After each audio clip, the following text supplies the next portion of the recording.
आज हम बात करेंगे हिंदी सिनेमा की उस अभिनेत्री की जिसकी एक मुस्कान पर लाखों दिल धड़कते हैं, जिसकी हेयर स्टाइल पूरे देश में फैशन बन गई थी। लेकिन शोहरत की बुलंदियों पर पहुंचने वाली यही अभिनेत्री अपने जीवन के आखिरी वर्षों में बीमारी, अधूरे मातृत्व और अकेलेपन का दर्द झेलती रही। दोस्तों, हम बात कर रहे हैं साधना शिवदासिनी की।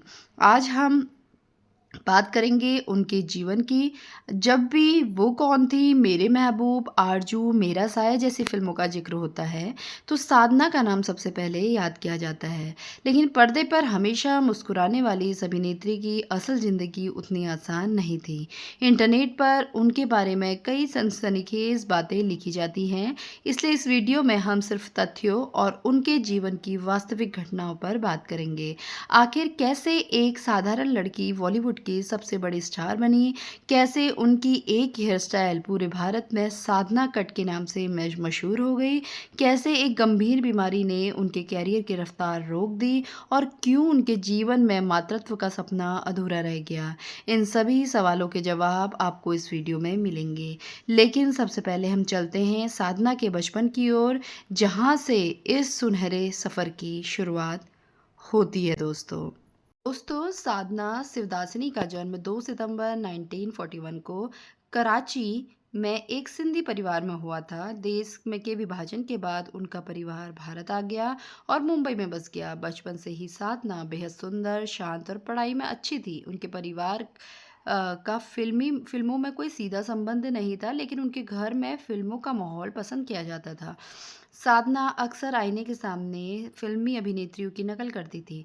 तब शायद उन्हें भी नहीं पता होता कि एक दिन वो पूरे देश की एक प्रसिद्ध अभिनेत्री बनेगी और पूरी देश उनकी नकल करने लगेगा। किशोरावस्था तक आते-आते उनकी खूबसूरती की चर्चा होने लगी। बड़ी-बड़ी आँखें, मासूम मुस्कान, अलग व्यक्तित्व उन्हें भीड़ से अलग बनाता था। उनका पहला छोटा-सा फ़िल्मी मौका श्री 420 के एक गीत में मिला, जहाँ वो कुछ क्षणों के लिए नज़र आई। यह शुरुआत छोटी थी, लेकिन सपने बहुत बड़े। कुछ समय बाद निर्माता शशधर मुखर्जी की नज़र साधना पर पड़ी। उन्होंने साधना को फिल्म लव इन शिमला 1960 में मुख्य भूमिका का मौका दिया। फिर दोस्तों, लेकिन एक समस्या थी। निर्देशक को लगता था कि साधना का चौड़ा माथा कैमरे पर अलग दिखाई देगा। तब उनके हेयर स्टाइल ने उनके बालों को आगे की ओर फ्रिज में काटा। किसी ने नहीं सोचा था कि यही स्टाइल आगे चलकर पूरे देश में साधना कट के नाम से मशहूर हो जाएगा। लव इन शिमला रिलीज हुई और फिल्म हिट साबित हुई। रातों रात साधना एक नई सुपरस्टार बन गई। लाखों लड़कियां उनकी जैसी हेयर स्टाइल करने लगी। हर फिल्म निर्माता उन्हें अपनी फिल्म में लेना चाहता था। लेकिन यह तो शुरुआत थी दोस्तों। आने वाले कुछ वर्षों में साधना ऐसी ऐसी सुपरहिट फिल्में देने लगी, जिन्होंने उन्हें हिंदी सिनेमा की सबसे लोकप्रिय अभिनेत्रियों में शामिल कर दिया। दोस्तों, लव इन शिमला के बाद सफलता इतनी मिली, साधना ने कभी पीछे मुड़कर नहीं देखा। एक के बाद एक बड़ी फिल्मों के प्रस्ताव आने लगे। कुछ ही वर्षों में वो हिंदी सिनेमा की सबसे लोकप्रिय अभिनेत्रियों में गिनी जाने लगी। साल था 1963 में आई मेरे महबूब ने उनकी लोकप्रियता को नई ऊंचाई पर पहुंचा दिया। राजेंद्र कुमार के साथ उनकी जोड़ी दर्शकों को बेहद पसंद आई। फिल्म के गाने आज भी सदाबहार माने जाते हैं। इसके बाद आया वो दौर जिसने साधना को एक अलग पहचान दी। साल 1964 में रिलीज़ हुई वो कौन थी में उन्होंने एक रहस्यमयी महिला का किरदार निभाया। सफ़ेद साड़ी, मासूम चेहरा, रहस्य से भरी मुस्कान। दर्शक फिल्म ख़त्म होने तक उनके किरदार के बारे में सोचते रहे। इसी फिल्म के गीत लग जा गले और नैना बरसे रिमझिम रिझ आज भी हिंदी सिनेमा के सबसे अमर गीतों में गिने जाते हैं।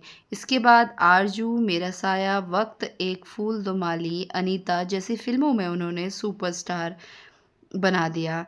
उस दौर में साधना सिर्फ अपनी खूबसूरती के लिए नहीं, बल्कि अपनी शानदार अभिनय क्षमता के लिए भी जानी जाती थी। निर्माता और निर्देशक मानते थे अगर फिल्म में साधना है तो दर्शक थिएटर तक जरूर आएंगे। उनकी लोकप्रियता का अंदाजा इसी बात से लगाया जा सकता है कि देश भर की लाखों लड़कियां साधना कट हेयर स्टाइल अपनाने लगी।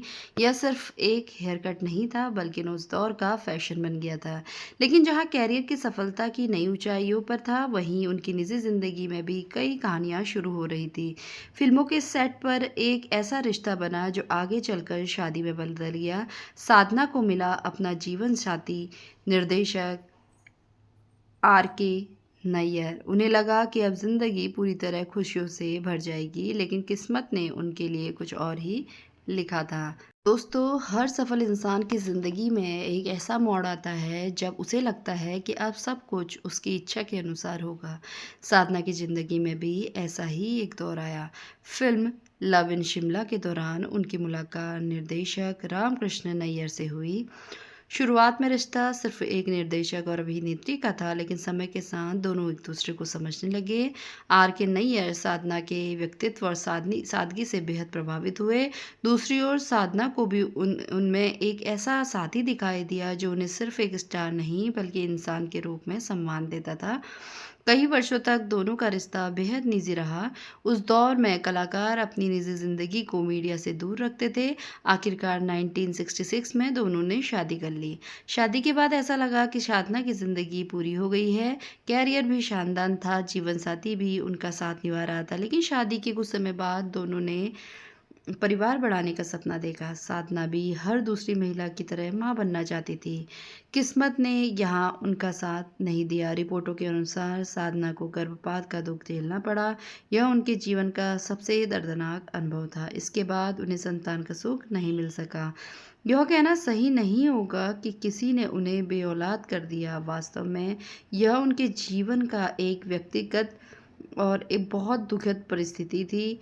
बाहरी दुनिया के लिए साधना अब भी मुस्कुरा रही थी, लेकिन उनके दिल में एक खालीपन था जिसे वो बहुत कम लोगों को समझा पाती थी। फिर भी उन्होंने अपने दर्द को कभी अपनी पहचान नहीं बनने दिया। वे फिल्मों में काम करती रही और दर्शकों को प्यार मिलता रहा।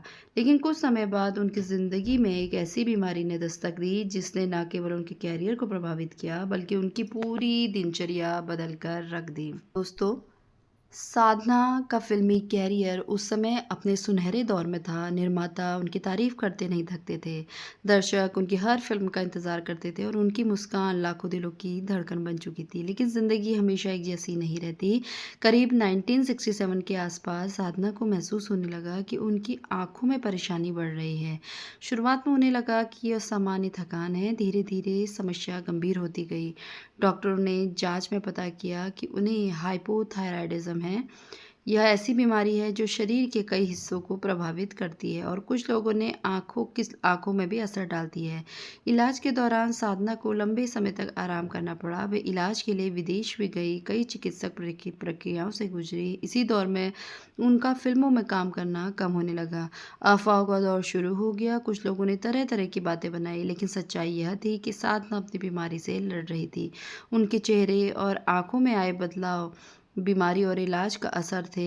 यह कहना गलत होगा कि किसी ने उन्हें बदसूरत बना दिया। उन्होंने एक कठिन स्वास्थ्य चुनौती का सामना किया और उसी कारण वे धीरे धीरे कैमरे से दूर होती चली गई।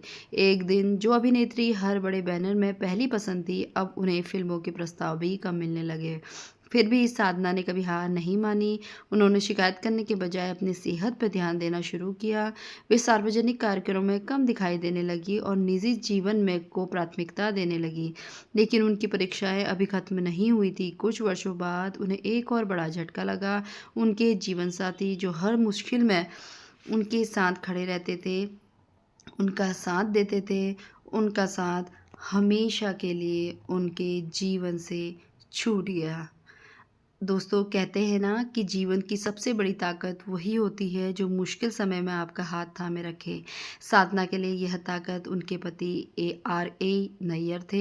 जब बीमारी की वजह से उनका फिल्मी कैरियर धीमा पड़ गया तब नैयर हर कदम में उनके साथ खड़े रहे। उन्होंने साधना को कभी अकेला महसूस नहीं होने दिया। लेकिन साल 1995 में किस्मत ने एक और बड़ा झटका दिया कि RK नैयर का निधन हो गया। यह घटना साधना की जिंदगी का सबसे कठिन मोड़ था। जिस इंसान के साथ उन्होंने जीवन के इतने खूबसूरत पल बिताए थे, वे अचानक उनसे हमेशा के लिए दूर चले गए। पति के जाने के बाद साधना ने खुद को भी सीमित कर दिया। वे सार्वजनिक कार्यक्रमों में बहुत कम दिखाई देती थी, मीडिया से भी दूरी बना ली। कई लोग उनके बारे में तरह-तरह की अफ़वाहें फैलाने शुरू कर दी। किसी ने कहा कि वे गुमनामी में जा रही है, तो किसी ने कहा कि वो पूरी तरह अकेले हो चुकी है। लेकिन सच ये था कि साधना ने अपनी निजी ज़िंदगी को शांत और सादगी से जीना चुना। पति के निधन के बाद उनकी यादों के सहारे जीवन बिताने लगी। उनकी कोई संतान नहीं थी, इसलिए अकेलेपन का एहसास और गहरा होता गया।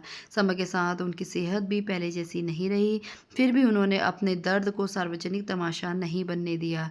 जो अभिनेत्री कभी लाखों की धड़कन थी, वे अब भी अपने चाहने वालों के दिलों में उसी सम्मान के साथ बसी हुई थी। लेकिन जीवन की अंतिम परीक्षा अभी बाकी थी दोस्तों। बीमारी, बढ़ती उम्र, शारीरिक कमजोरी ने उन्हें धीरे-धीरे अंदर से पूरी तरीके से कमज़ोर कर दिया था। समय किसी के लिए नहीं रुकता, कभी करोड़ों दिलों की धड़कन रही साधना अब बढ़ती उम्र और स्वास्थ्य संबंधी समस्याओं का सामना कर रही थी। उन्होंने फ़िल्मी दुनिया की चमक-धमक से दूरी बना ली थी, वे बहुत कम बाहर निकलती थीं। जो लोग उनसे मिलना चाहते थे, वे बताते थे कि साधना आज भी बेहद विनम्र और सादगी पसंद इंसान थी। वे जब भी उनसे मिलते थे, तो वो बहुत साधारण तरीके से बात करती थी। कई बार मीडिया में उनके बारे में ऐसी खबरें भी चली कि वह आर्थिक तंगी में हैं या सबने उन्हें छोड़ दिया, लेकिन इन दावों की पुष्टि पूरी तरीके से नहीं हुई है दोस्तों।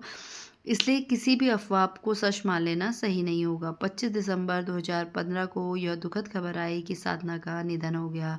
उनके जाने की खबर सुनकर पूरा फ़िल्म जगत शोक में डूब गया। कई कलाकारों ने कहा कि बॉलीवुड ने अपने सबसे खूबसूरत और प्रतिभाशाली अभिनेत्री में से एक को खो दिया है। आज भी जब हम लग जा गले, नैन बरसे, रिमझिम जैसे गीत बजते हैं, तो लोगों की आँखों के सामने साधना का वही मासूम चेहरा आ जाता है। उन्होंने सिर्फ़ फ़िल्मों में अभिनय नहीं किया, बल्कि फ़ैशन की दुनिया में भी एक नई पहचान बनाई। साधना कट आज भी भारतीय सिनेमा के सबसे मशहूर हेयर स्टाइल में गिना जाता है। उनकी कहानी हमें सिखाती है कि शोहरत हमेशा साथ नहीं रहती। जीवन में सफलता, बीमारी, दुःख और अकेलापन सब आते-जाते रहते हैं, लेकिन इंसान अपने काम और अपने व्यवहार से हमेशा याद रखा जाता है। साधना ने अपने जीवन में कई कठिनाइयों का सामना किया, लेकिन उन्होंने कभी अपने आत्मसम्मान को छोड़ा नहीं। यही वजह है कि आज भी उनका नाम बड़े सम्मान के साथ लिया जाता है। अगर आपको साधना की यह अनसुनी कहानी पसंद आई, तो वीडियो को लाइक करें, चैनल को सब्सक्राइब करें, कमेंट करके बताइए अगली वीडियो आप किस महान कलाकार के बारे में देखना चाहते हैं। धन्यवाद।